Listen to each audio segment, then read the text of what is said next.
All right. All right. Well, good evening, everyone, and welcome. Thank you for coming out to our meeting tonight. This is an overview tonight of the Advanced Academics Program. We're going to talk about the continuum of services that are offered in the Advanced Academics Program. So we're going to talk about why we have it. We're going to come to an understanding of what the continuum is, and then we are going to look at the identification of mostly level 4, and then what those timelines are. As far as details about that, I have a second meeting to go into those details. Okay, I'm gonna move this box just a little bit more. All right, so the why. Because Fairfax County believes that all students deserve an excellent education. They know that students learn best when their educators, the parents, and the students all work together. We know that high expectations lead to high performance, and all students need opportunities to pursue their strengths and interests. Also, there is a gifted regulation at the Virginia Department of Education, and that regulation states that all divisions must identify gifted students and they have to provide instructional services to meet their needs. With the Virginia Department of Education, gifted means that those students who demonstrate high levels of accomplishment and who show potential for higher levels of accomplishment when compared to others of the same age, experience, and background. I cannot tell that I am recording right now. So I'm You're gonna, recording. You're good. It's okay, recorded. okay, great, thank you. So because of that, all school divisions in Virginia have to have a plan for the gifted. And of course, Fairfax County has their plan for the gifted as well. And I'm going to go over that. And we typically really don't even use that terminology anymore. We mostly talk about talent development and how we differentiate to meet the needs of advanced learners. And so those are the two goals that we're going to talk about tonight of the Advanced Academic Program. So the first goal is talent development, and we want to know, what does it look like in Fairfax County Public Schools? Well, first of all students get instructional opportunities to use AAP curriculum and strategies. They're working with students to identify and explore areas of interest. And then we also have attention to the underrepresented groups through our Young Scholars model. So those are groups that are historically underrepresented in advanced academic programming. And then the second part of that, the goal of differentiating to meet the needs of advanced learners, we want to meet students' needs to go beyond their grade level standards by name and need. So what is it that they need in the classroom to be successful? Ensuring access to differentiated curriculum and environment, including different pacing, increased depth and complexity, and removing any scaffolds. We want to ensure that they have time to work with their similar academic peer group, to ensure peer-to-peer feedback, and also to promote growth. And then finally, we want them to have academic advising and complementary supports for success through the implementation of the Young Scholars model. So I'll talk a little bit about that more when we get to the different levels of service. So in Fairfax County, we want to think about our different students' needs on a continuum. And a student may not stay in a particular place for the whole time in their career. They may move from one level to another level. So that continuum of services is to challenge and engage all students. The goals of having that continuum are to provide deeper learning and talent development opportunities for all students, to identify and build upon student strengths and abilities, and to provide multiple entry points to meet the diverse needs of our students through that continuum of services. We believe that talent can be nurtured in all students, and the Advanced Academics Program provides those services for students, and they can change over time. So here's an overview of the Advanced Academics Program. If you notice, the Young Scholars model goes across all of that program because students who might be identified as young scholars are there from kindergarten through grade 12. And I'll also mention that a little bit more too. So the levels of service are the access to rigor, which is level 1. And we're just going to focus on the elementary school level of service. I thought that was going to highlight. So access to rigor or level 1, such as specific advanced differentiation, which is level 2. There's part-time services, which is level 3, and full-time services, which is level 4.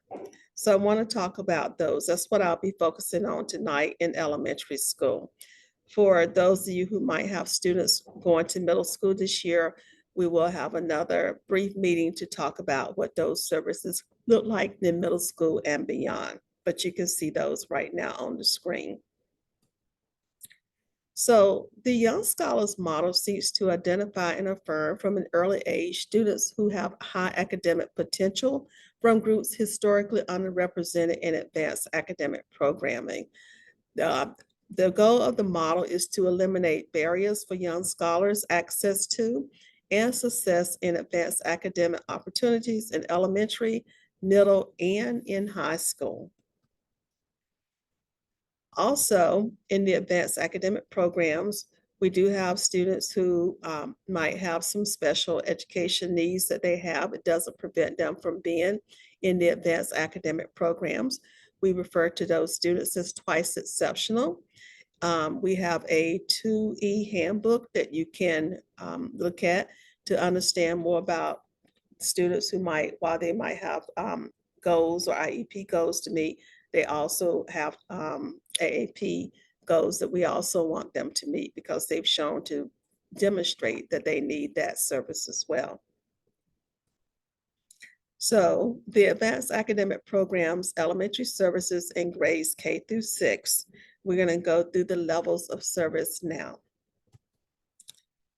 So focusing in on the elementary K through 6, access to rigor such as specific advanced differentiation, part-time services, and full-time services.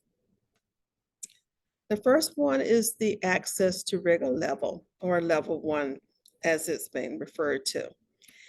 For that level, all students have opportunities to critically reason, think, and problem solve. All students have the opportunity for access to rigor. At that level, we focus in on the critical and creative thinking strategies that are used in lessons. And actually, those are used at all the levels as well. And we have teachers using the advanced academic curriculum each quarter. So at Fox Mill, we try to focus on students having at least 2 curriculum learning experiences per quarter, and we want them to be engaged in critical and creative thinking strategies on a weekly and bi-weekly basis. So here are the critical and creative thinking strategies that we have. There are 9 of them that we look at in FCPS. Those strategies are visualization, plus minus interesting, encapsulation, questioning, point of view, decisions and outcomes, analogies, mind mapping, and fluency, originality, flexibility, and elaboration.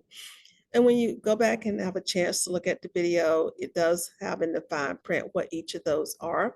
I am going to focus in on a few of those tonight because I know you want to know a little bit more about them. So I chose just a few to highlight. And I wanted to give some examples.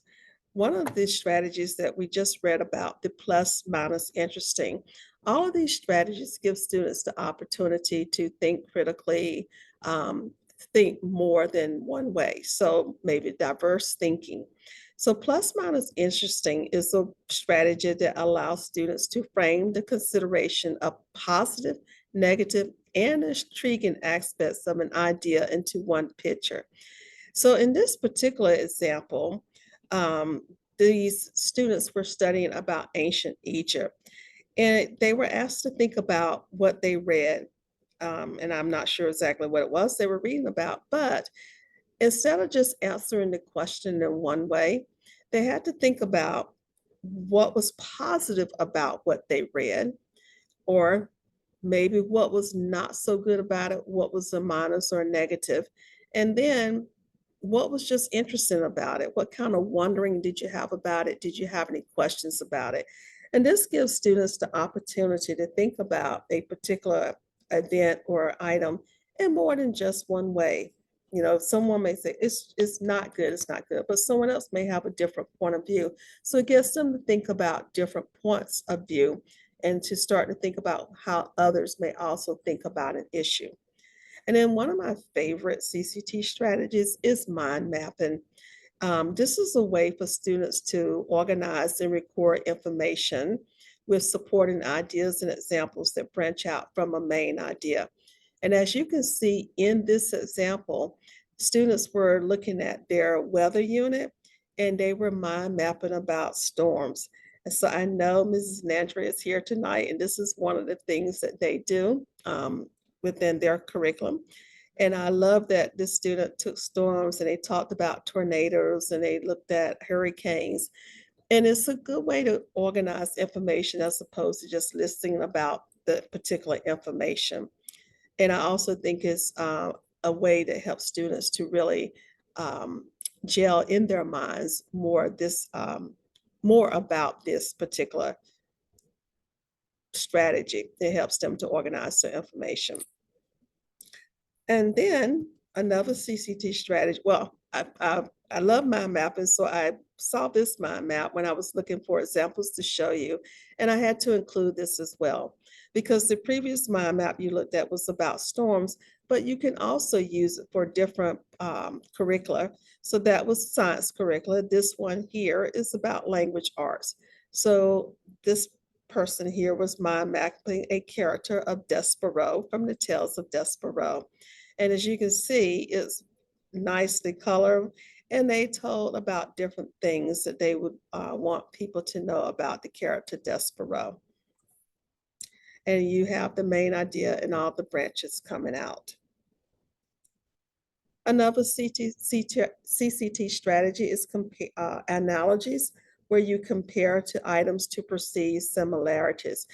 This one takes the CCT strategy, but it also uses the curriculum as well because they're studying ladybugs here. And while you're learning about ladybugs, you're also thinking about, what can I compare them to? How do I make connections outside of just the ladybugs? And so this young lady thought that a ladybug moves like a baby because they both crawl, or a ladybug is like a airplane because they both have hard shells. And this is a way for students to really think about making connections outside of the box to deep thinking. Another mind mapping, I often get questions about if a student is in the Japanese immersion program, how do they also do the AAP curriculum and the strategies?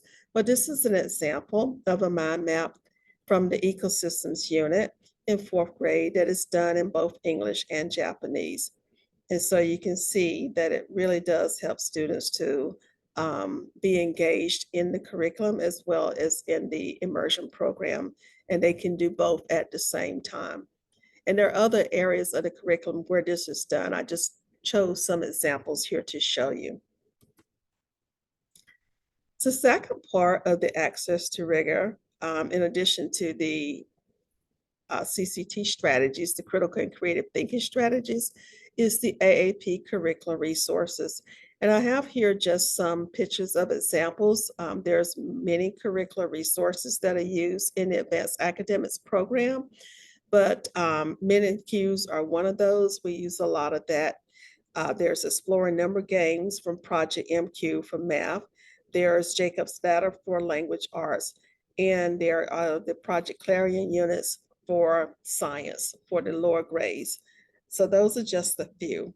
And then I wanted to show you some examples of how those are used. Here's one that is used from Jacob's Ladder, which is like a reading comprehension program, but it's deep comprehension. Students are already reading well above grade level. And so they're challenged to think really deeply about what they're reading through answering a series of ladder questions, and that's why it's called Jacob's Ladder. And in this particular one, a student was able to answer a question that we read, fable about the ants and the grasshopper. Lots of time the vocabulary is hard and different, so they are studying the vocabulary as well. And then they're talking about consequences and implications. This was done by a second grade student, and they really had to understand what consequences and implications are to be able to read the story and come up with those level of questions. So really deep thinking level questions. And then to extend the Jacob's Ladder assignment, because a lot of what we do is also extension, that student wrote, for instance, a different ending to the story and was able to articulate why they chose the ending and to illustrate it. So that was one of the resources that was used. And I put these on here to show you that the curricular resources that are used in advanced academics program, there's just one set of resources that are used. What makes the difference in the whether they use is in whether they're used part-time or full-time or a subject specific differentiation, because I get that question a lot too as to different levels. There's just one advanced academic program curriculum, and then it can be used some maybe once a quarter, depending on what students need. It can also be used when we get to level 4, it's used on a full-time daily basis. Here's another curriculum resource. It is the groundworks. And what is good about this resource is while students have to figure out what's going on, the challenge is in how they explain their thinking. We want students to really be able to go in depth and very specifically explain, each step of how they're thinking and what they're able to do. As great mathematicians, that is what we need them to be able to do. And then one of our other curriculum math resources is the Project MQ. And in these particular resources, students have a chance to really delve deeply into a concept. Here, sixth grader is learning about ratios and how do you compare ratios from a unit called Fun at the Carnival. So it's based around a thing. And in the second one here, they're learning to make sense of fractions. As they're asked a question, usually they have to give their thoughts and questions about what it is that they're learning. They may, and these are really difficult questions for students to make their way through lots of times. And that's what's good about this program, because it challenges them to think and show their work in different ways. And as you can see, this student was able to tell what they did, but then also to draw a picture and help someone to be able to follow their thinking through visualization. So I thought that was really great. Another resource is the document-based questioning, or the DBQ, where students are looking at a particular event, like maybe why did wrong fall?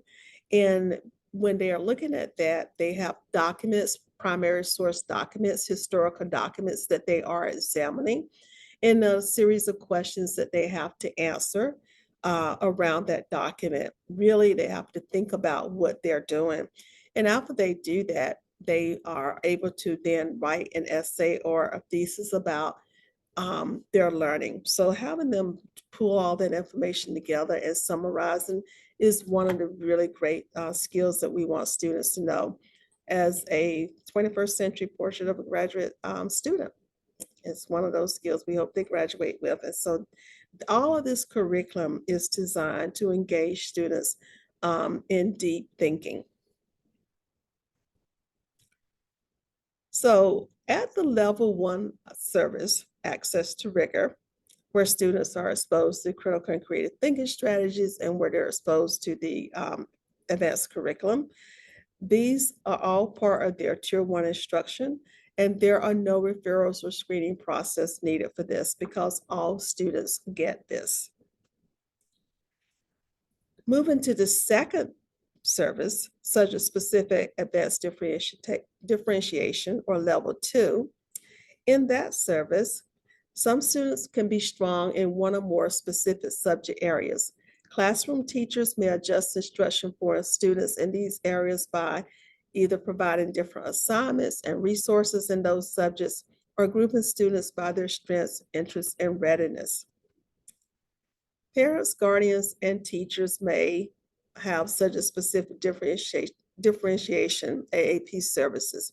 For this one, you can submit a referral form to the AART, which is me. Parents and guardians will be notified after 30 business days regarding eligibility for subject-specific AAP services. And in May, all students are also considered for school-based services for the following school year. So I often want to tell parents and just to be aware, we screen all students in May for these different services. And if they've just been screened in May and they maybe were not found eligible for a particular service, then you may want to hold off submitting a referral for that same service again at the beginning of the school year, the next school year, because teachers haven't had an opportunity to get to know that student or to observe them at the beginning of the school year. And so over the summer, nothing has happened or it has changed that will maybe change the fact that they didn't either get found eligible, say, for a subject specific service. So if you are thinking about that and you want your student to be looked at again, you might want to just hold off or, for the first quarter, let your teachers, the new teachers, get to know that child, talk with them and have it on the radar if you think that's something that you want to do. In the next service level we have is the part-time services, or what we generally refer to or have referred to in the past as level 3. In this particular service level, some students have advanced academic abilities in multiple subject areas, and we consider that they need AAP part-time services. To provide this service, the AART and the classroom teachers can provide opportunities for a group of students to work together who have similar academic needs in language arts. It might be science, social studies, and or mathematics, but we say that they need to have multiple opportunities to experience the curricula in different subject areas. Parents or guardians or teachers may refer a child for these services, for the part-time services. You would submit a level 2-3 referral form to me, the AART. You will be notified after 30 business days regarding eligibility for level 3. And then again, in May, all students are considered for school-based services for the next school year. So I would say the same thing about this that I said about the subject-specific differentiation, because we do evaluate all students in May. If your student wasn't found eligible, then I would wait, maybe through the first quarter for teachers to get to know that child. And because, as this is continuing and students continue to grow and they change, and so obviously we can evaluate them again. And then the last level of service that we have is the full-time services for grades 3 through 8. The part-time services, by the way, do end at 6th grade. They end when they leave elementary school here. But the full-time services, what we call level 4, goes through 8th grade. So some advanced learners do need a full-time advanced academic program, including differentiated instruction in all 4 content areas and access to a peer group who have similar academic needs. These students are eligible for full-time AAP services, and they receive their instruction in language arts, mathematics, science, and social studies. They have an advanced disciplinary pacing guide that is followed for them. And that curriculum is differentiated through acceleration, depth, complexity of content. I wanted to include this program services chart that I sent out to some parents this year. and I may send it out again to all the parents, but it is going to be in the PDF that's posted, and you will have it here. And it was good that we finally put this together so that you can, it's a lot of information to absorb, I know, as one parent said. And so sometimes seeing it in an organized way in a chart form can help us to figure out the different things that are offered at these different levels. And so I will just point this out when you have a chance to go back and look at it again.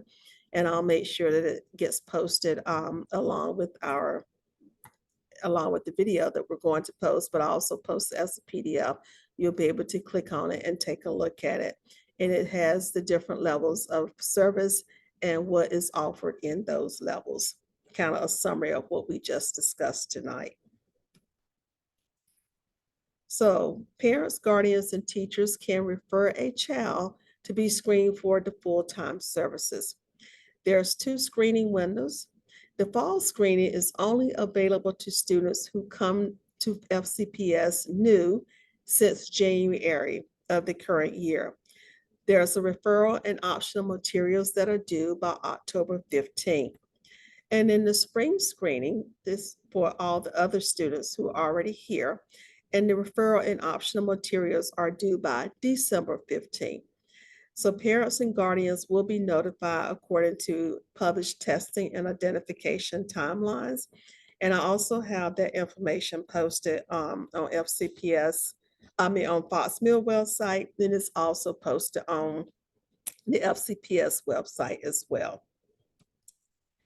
So what part does ability testing play in the screening process?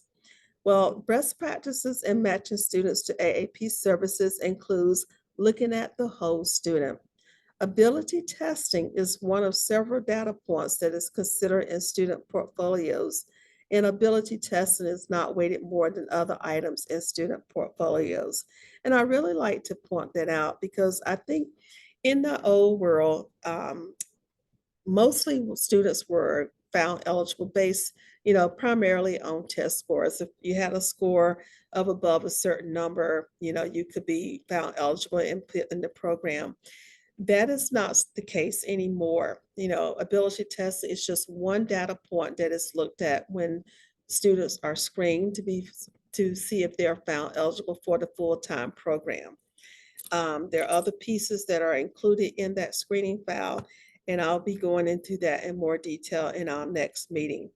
But universal screening, I did want to point that out when they talk about universal ability. It just means that all students take a particular test.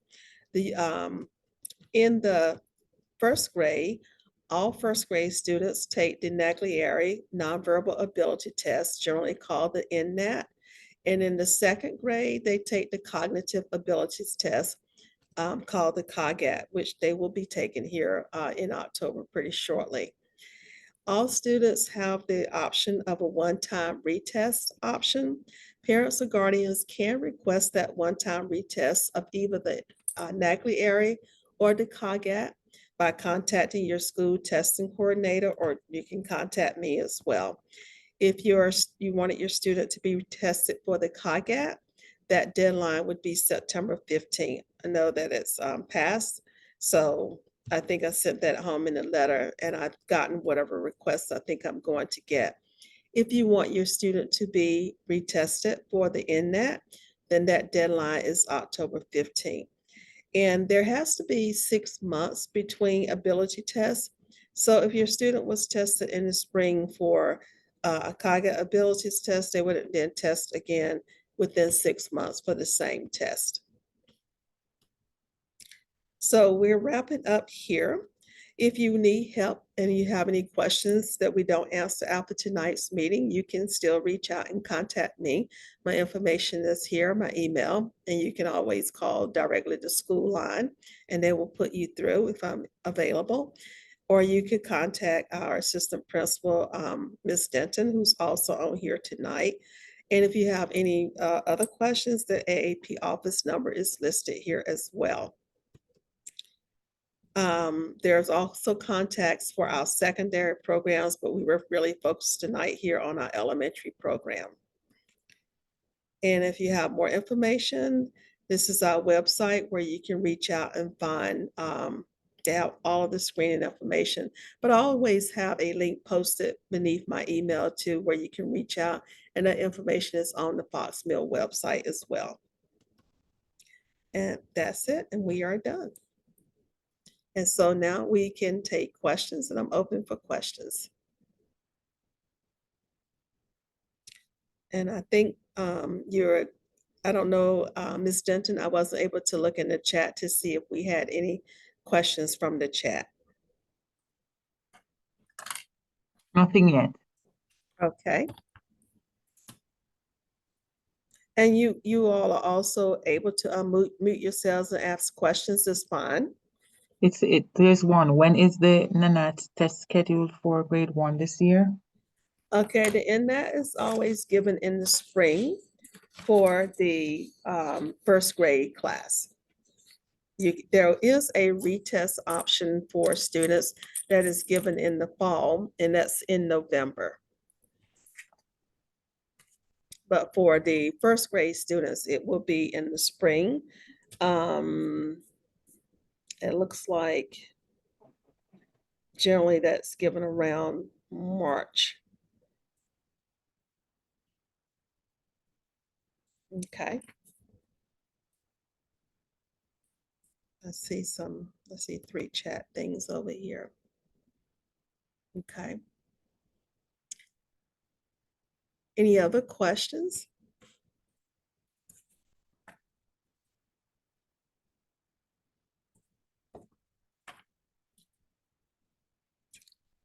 Sure, we can do that. Although I will let you know, I will have another meeting that is scheduled for, I believe it's October 25th. It's a Wednesday night. And that meeting is going to be just to talk about the level 4 services. Okay. The level 3 services we are part-time services. So those will be strictly at Fox Mill. They will not be at Oak Hill. The only services that you have the choice between, if you're found centrally eligible for those services, are the level 4 services, the full-time services. And as far as right now, you still have the option of having those at Fox Mill or at Oak Hill if you're within the boundary. For the COGAT test that is held in 2nd grade, which will be up very soon, you'll be notified of the results through letter, but they will also show up in your parent view. And those are usually out right around winter break. But we also still send letters, official letters, and you will get those. When students reach 3rd grade and up, is there a designated AAP class? When students reach 3rd grade and up, because we are a local level 4 center, and you'll be able to read these in the frequently answered questions too that are posted on Fox Mill. There is not a designated AAP class. We have students that, if they are found centrally eligible for level 4 services, they will be grouped together in one class. It may be because we are not a center school, so we will not have enough students to fill up a complete classroom, but all of the students who are found centrally eligible for full-time services will be grouped together in one class. And that class will be filled with other students to make a whole classroom, because we do want all those students to stay together as a peer group. What is offered, just jumping around, but what is offered for the 1st grade students in the Japanese language program? In the Japanese language program for 1st grade students, they are learning the language in Japanese. So if they're also being exposed, as you saw earlier, to the same content, the Tier 1 service, they will have their critical and creative thinking strategies that will be, they can learn that in Japanese a little bit. This year, I am teaching first and second grade those strategies. So I'm not teaching it in Japanese, but within the classroom when they're with their teachers, they will be able to access those items in Japanese a little bit because they are learning the language in first grade. What subject areas are available for level 2 services in first grade? So in first grade, as in all the grades for level 2 services, if we determine that a student needs that, it's a subject specific differentiation service. So if they need more, say, extensions in math, they can have it in math. So it can be in all the subjects. It just depends on what area that student is determined to be strong in. My child did not take the NNAT in first grade. Is COGAT test score alone sufficient? The county only requires that a student have one of those test scores on file, so that can be sufficient. However, if you want your child to take that test, you can request that. But definitely one test score alone is sufficient. Do classroom teachers lead the referral process in the spring, or is that something the parents need to initiate? The process in the spring is initiated by our local screening committee because we do screen all the students at that time. So it's our screening committee, myself, the classroom teachers, any specialists, anybody who knows something about that student. What materials are needed for parents referral?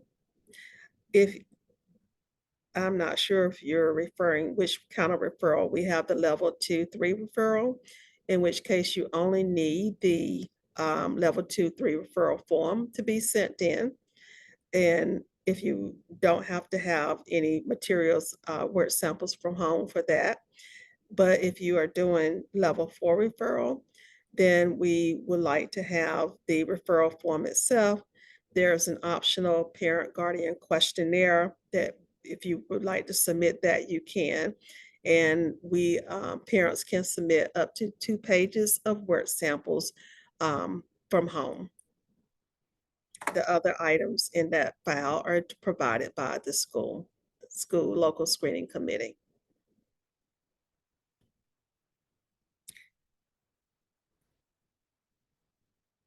The 5th grade this year was mixed, JI and GNA in 6th grade too. How are level 4 students grouped together in 5th and 6th grade? In the 5th grade, they are grouped together in the homeroom, and they were like all of the level 3 students, part-time services students, the full-time services students are grouped together.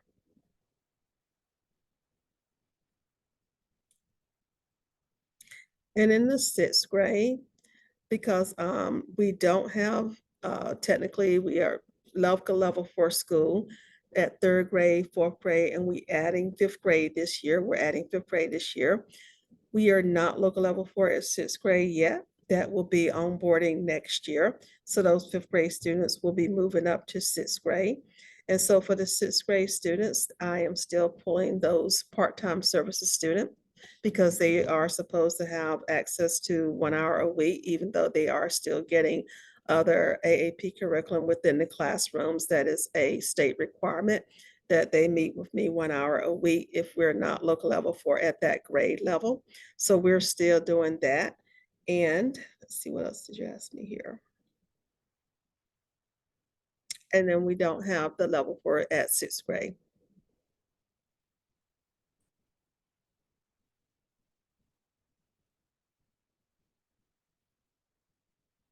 Okay.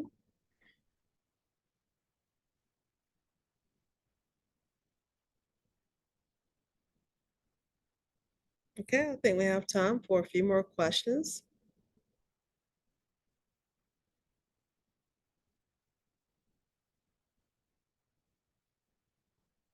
I think I got, okay, this is one it looks like to me.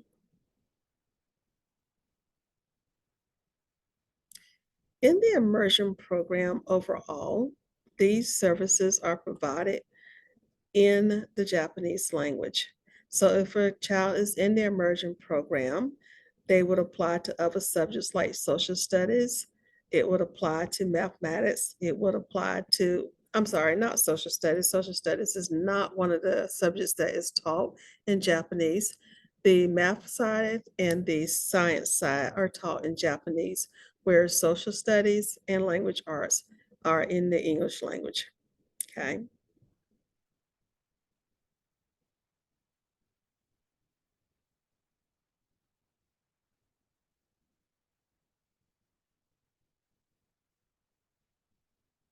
Okay.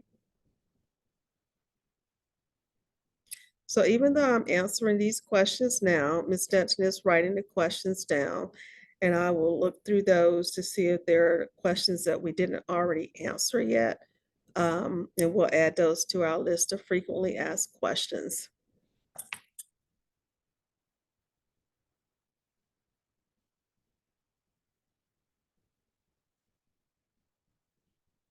The thing to remember about the local level 4 program that we're building here, and what I said earlier about the groupings, is that even though we're not a center, we still want students to be grouped with their peers.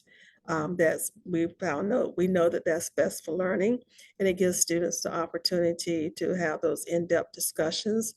And so we are doing those groupings, are keeping those like peers together. Yes, I am recording this, and so it will be posted on the AAP page, the recording.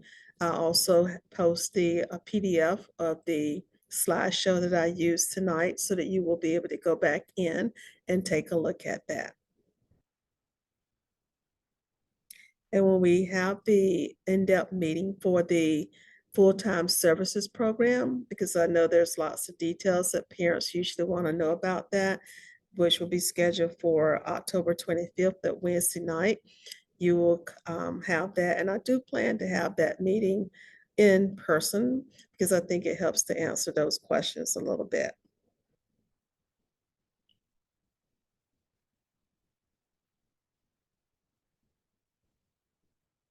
Okay.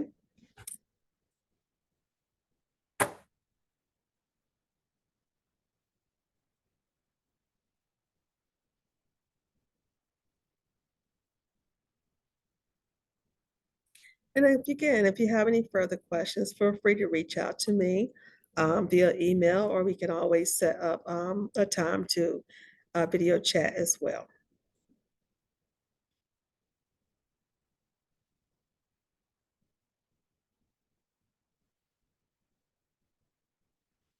And I know we're scheduled here for an hour, so I will stay on here if anybody else wants to reach out.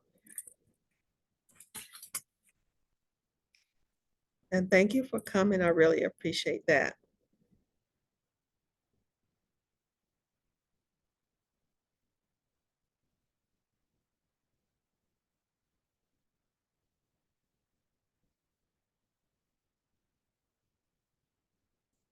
All right, thank you.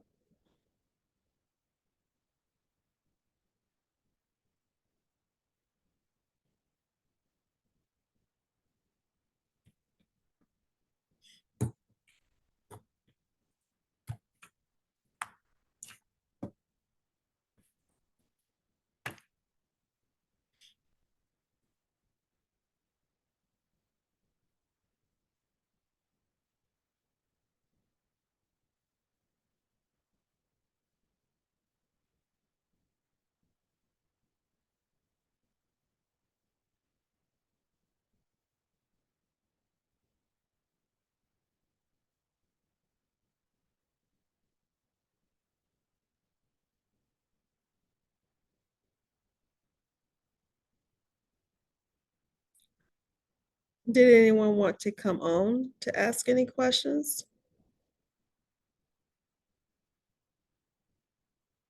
Okay, that will be fine. We'll do that tomorrow. Yep. Thank you, Ms. James. You're so welcome. Thank you. I will ask any questions tomorrow. You explained everything in detail, but Mhm. still, I'll think through, and if if I have anything, I'll call you That tomorrow. would be just fine. Thank you. Thanks a lot. Mhm.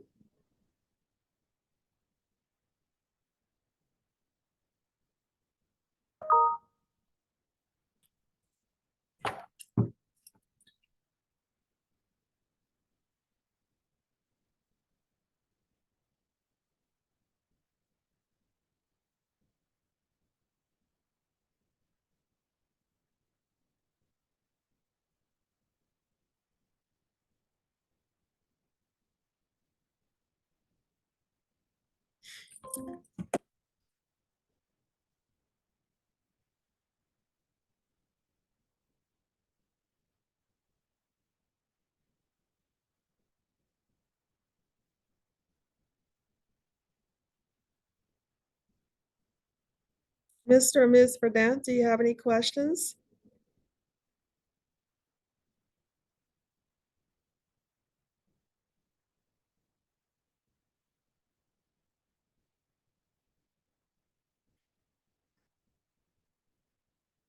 All right, I removed them. They probably left. Yes, they probably left. All right. So I just went in there and copied the questions. I wrote some of your answers down. So tomorrow we'll look at it Okay. and then keep adding it to, because we have the level 4 questions for last time. They did about what, 10 or so questions, more than that. So Yeah, we had a we'll lot have of those questions. answers ready. Yeah, so I have a lot of them already done. I see why they want to break these up until 2 meetings. They require us to, but I've been thinking about how I can do it in 1 meeting next I year. mean, if we could just do it in one, that would be so good. And I think maybe that I'll figure out how, and maybe I'll just have it in person too. I just think that might be best. Just in person for next year and then we're good. Yeah,